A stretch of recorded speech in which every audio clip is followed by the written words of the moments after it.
ஆனால் இவங்க மூணாவது கூட்டணி அமைச்சாலும் சரி, இவங்க எல்லாம் ஒட்டு மொத்தமாக ஏடிஎம்கேவோட சேர்ந்து நின்னாலும் சரி, அது அத்தனையும் திமுகவுக்கு பலம்.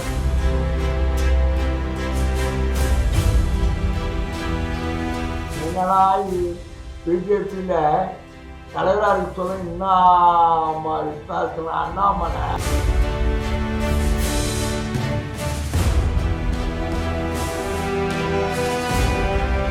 அவருடைய தோட்டத்தில் பேசி பேசி பேசி இதாகி பொதுக்குழு சண்டைக்கு வந்தார்.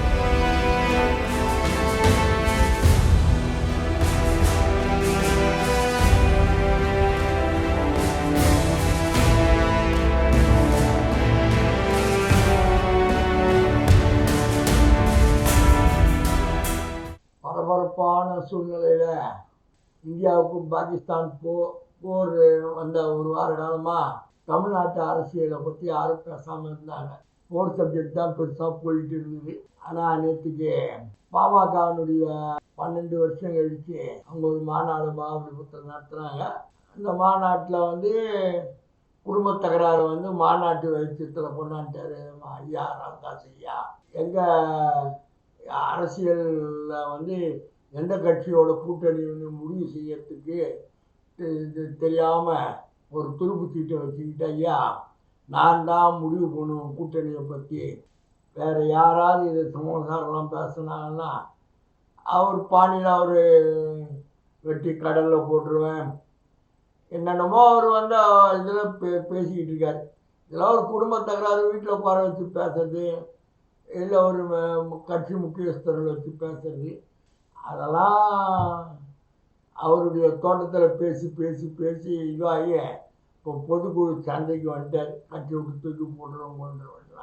ரைட், அது அவருடைய உரிமை, அவருடைய கட்சி, அவர் நிறுவனர். அப்பம்புள்ள பொண்டாட்டி மருமக தகராறுகளில் ஒரு வலுவான பாமக செயல் எடுக்கிற மாதிரி இருக்குது. அது என்ன பண்ண போகிறாருன்றது ஒன்றும் புரியல. இன்னாண்ட பக்கம் எடப்பாடி பிறந்த நாள் இன்னைக்கு. எடப்பாடி பிறந்த நாளுக்கு அவர் வீட்டுக்கு அண்ணாமலை போகிறார்.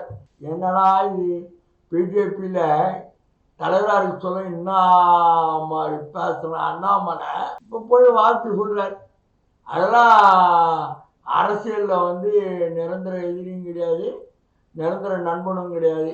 பட் ஒரு மனித நேரத்தில் கட்சிக்கு அப்பால் போய் பிஜேபியில் இருக்கிற எல்லா தலைவரும் போய் பார்க்குறாங்க எடப்பாடியை. ஆமாம், நடப்பக்கம் டிடிவி என்னடாங்கட்டாக்கா கட்சி பிரச்சனைலாம் மறந்து கஷ்டப்போனவர்களாம் மறந்து ஒரே அணியில் நின்று வீழ்த்துவோம் டிஎம்கேவான்னு அவர் ஒரு பக்கம். யார் எந்த பக்கத்தில் எப்படி போனாலும் இந்த தேர்தல் ஒரு கேள்விக்குறியான தேர்தல். ஏன்னா விஜய் உற்பத்தி ஆகிட்டார்.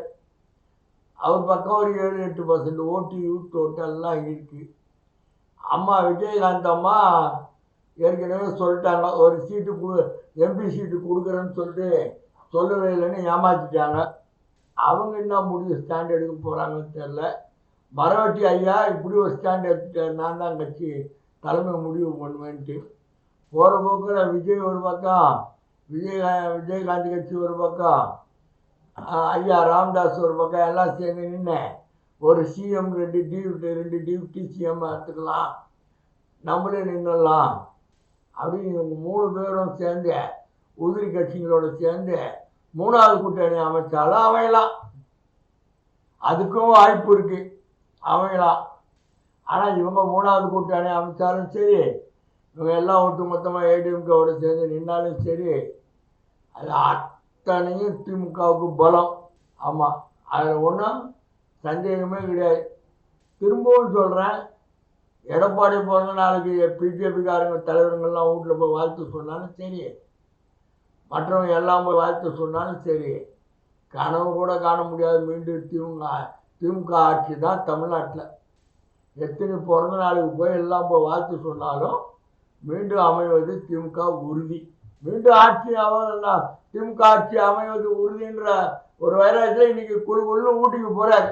ஊட்டிக்கு மலர் கண்காட்சி துவக்கி வைக்கிறாரு, அங்கே நலத்திட்டங்களை துவக்கி வைக்கிறாரு. ஆமாம், ஒரு பாடி டெய்லி ஒரு கூட்டம், டெய்லி மக்கள் கூட்டத்தை காண்றாரு.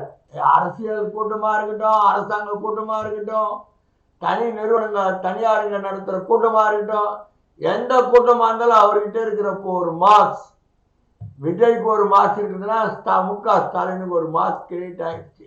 அது கட்சிக்காரங்க எல்லாம் தளபதி வர கட்சி கூட்டத்தை கூட்டணும், நாம தான் பலன் காட்டுற ஒவ்வொரு தொண்டர்கள், அனைத்து ரத்தத்தின் ரத்தங்களுடைய உடன்பிறப்புகள் எல்லாம் தளபதி வராரு ஊட்டிங்கன்னா இன்னைக்கு கொடி கட்டி பறக்குது ஊட்டி. பாருங்க, டிவி எல்லா டிவிலையும் பாருங்க, அரசாங்கம் கையில் இருக்கு, நிறைய அறிவிக்கிறாரு. முஸ்லீம்ஸுக்கு பூரா மைனாரிட்டிஸ் பூரா ஃபுல் சப்போர்ட், கிறிஸ்டின் மைனாரிட்டி முஸ்லீம் மைனாரிட்டி எல்லாம் ஃபுல் சப்போர்ட் டிஎம்கேக்கு. அவர் இஷ்டத்துக்கு அவங்களுக்கு அறிவிக்கிறார். அதனால அவர் ஒரு பக்கம் இவங்கெல்லாம் இப்படி களத்தை சந்திக்கிறாங்க, அவர் வேற மாதிரி களத்தை சந்திச்சுக்கிட்டு எதிர்நோக்கிட்டார். தேர்தல் பணி கூடவே முழு வீச்சில் நடக்குது.